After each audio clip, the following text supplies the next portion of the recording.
Adwa, what does Adwa stand for? Option A. አሰለፈች አበበች እና ናሆም ይሳስበው አሁን በአፍሪካ ዩኒየን ተወስኗል ሌሎች የአፍሪካ ሀገራት አድዋ እንዲያከብሩ ጋናም ጀምራል እና እስቲ ለምን ትንታኔ አንሰጠው እንደ ፓን አፍሪካኒስት ገጸ ባህሪ listen this is the Black History Month in Africa. It's Adwa month, February. I've got Ethiopian fever. I am the remedy of the Caesar. I've got Ethiopian fever. I'm the remedy of the Caesar. Adwa, what does Adwa stand for? Option A.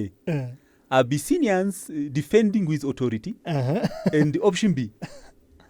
Abyssinians demolishing white autocrats. Option B. Option B. A true Ethiopian. Yeah. 24 karat. Yes. You are not one of those Ethiopians who say we are not black. I can't tell. I'm black. You are black. Yes, I'm black. Long live Nyerere, Nkrumah, Haile Selassie, Kenyatta, the founding fathers of the OAU or Africa Union. Yes. Yeah. May the spirit live on forever. Whose name are you? Huh? What's your name? My name is Jama Tunde. Jama Tunde. I am a Pan-Africanist preacher. Professor Jama Tunde. Yes. Thanks for coming. I like Ethiopians, honestly. I like Habesha. Thank you. But there are some Habeshas who say, we should have been colonized by Italy. We should have been colonized by Vatican, by Caesar. For what purpose? Yes, I call those Higas Habesha house nigga. But I love Habesha and Ethiopians. All of them. Oh, we love Jama Tunde also. Yes, I'm just kidding.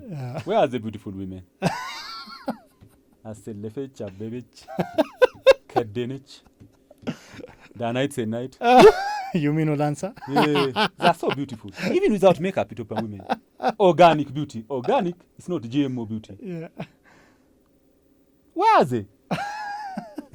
በጣም አሪፍ እናመሰግናለን ጃሚ በእውነት